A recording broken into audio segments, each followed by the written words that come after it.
Ну от, друзі, Renault Scenic. Ось такий реостат чи реле, як його правильно називати, до кінця не знаю.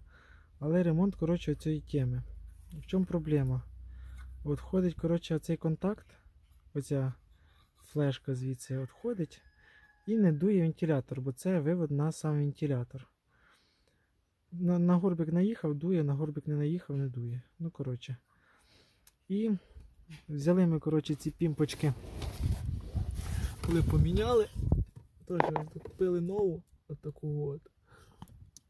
Поставили сюди нову. Вроді поїздило з місяць.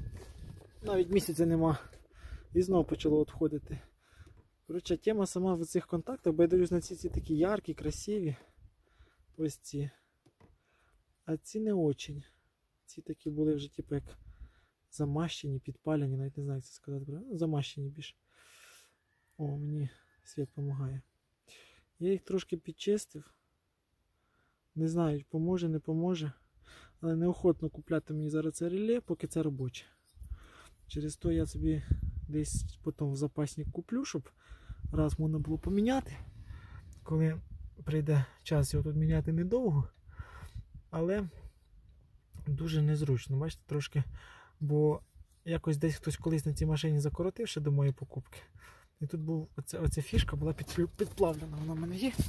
Зараз покажу. Оцей контакт.